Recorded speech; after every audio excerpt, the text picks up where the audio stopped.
Bonjour et bonsoir chers auditeuristes. Bienvenue dans cette 16e case du calendrier de l'Avent d'Histoire d'en parler le podcast. Aujourd'hui, on se retrouve pour parler de l'année 1930 et d'un rocher qui a remis en cause une partie de l'organisation industrielle de l'URSS. Quelle annonce surprenante, pensez-vous? Et vous avez raison, mais pour remettre en contexte cet événement daté des années 1930, il nous faut faire commencer notre histoire un peu plus tôt. En effet, car avant les années 30, la Russie connaît une révolution communiste qui se termine dès 1917 avec la victoire des bolcheviks menée par Lénine sur le régime tsariste et qui donne lieu dès 1922 à l'avènement de l'Union des républiques socialistes et soviétiques, URSS ou URSS. Après la mort de Lénine en 1924 et quelques nettoyages internes, pour n'utiliser qu'un euphémisme, c'est Staline qui parvient à s'imposer à la tête de l'URSS. Staline va dès lors impulser une politique d'industrialisation pour que l'URSS parvienne in fine à concurrencer les économies capitalistes. En parallèle, les campagnes sont donc réorganisées. Là encore, un euphémisme bien sûr, c'est le développement des kolkhozes, des sovkhozes et des famines. Ces kolkhozes et sovkhozes sont en réalité de grandes fermes où les moyens de production sont collectivisés. Dans les villes, les entreprises privées sont progressivement fermées et l'on se tourne vers les entreprises d'État. L'augmentation de la main-d'œuvre ouvrière décolle, puisqu'elle est multipliée par 3 entre 1928 et 1939, jusqu'à représenter un quart des travailleurs. Et pendant ce temps-là, dès 1930, l'URSS commence à industrialiser les roches montagneuses de Kibini, localisées en Arctique. Et oui, car l'Arctique c'est une région colonisée par les Russes depuis le XVIIe siècle. Bon, en vrai sur place, il n'y a pas vraiment grand-chose, à part des éleveurs de rennes et des pêcheurs de poissons. Cependant, les soviétiques vont massivement industrialiser la région, au point qu'elle sera complètement polluée dans les années 1960.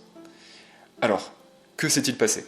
Eh bien, si l'on en croit l'historien Andy Bruno, dans son article, vous excuserez l'accent, How Rock Remade the Soviet North, daté de 2018, il s'avère que les soviétiques exploitent d'abord ces montagnes pour l'apatite, un minerai qui permet de produire de l'aluminium.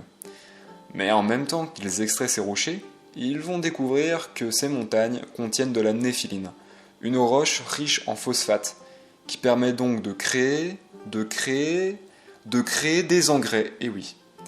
En d'autres termes, les soviétiques sont en train de maximiser l'extractivisme industriel dans ces montagnes.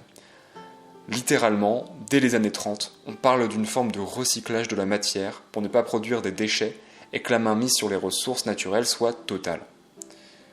Toutefois, on s'en doute, cette roche nommée néphiline ne va pas se laisser faire. Non, car bien qu'intégrée dans les plans de gestion des déchets, cette dernière est si abondante que les usines ne parviennent même plus à la traiter correctement. De fait, sa transformation en engrais nécessite un enrichissement chimique, organisé donc par l'État. Le problème, c'est que ces usines émettent énormément de pollution atmosphérique et aquatique. Pour résumer, c'est tout l'environnement qui meurt petit à petit. Et donc, à partir des années 1950 et 1960, la planification soviétique entame une de ses premières politiques de protection environnementale et sanitaire. Bon, d'ailleurs, il faut rappeler, petit aparté, que le communisme ou le capitalisme connaissent les mêmes problèmes sanitaires et environnementaux avec l'industrialisation, puisque par exemple, aux États-Unis, donc un État capitaliste, les pesticides de la vallée centrale de Californie empoisonnent des centaines d'ouvriers agricoles au bas mot sur la même période, mais bon, ça c'est une autre histoire. Bon, au final, qu'est-ce que l'on peut en retenir de cette roche arctique?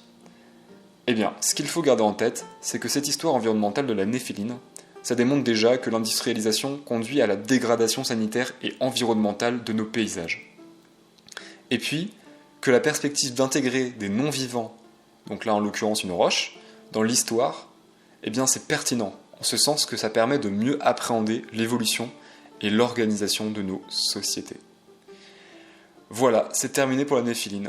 Et on se retrouve demain pour une nouvelle case avec Marie-Françoise.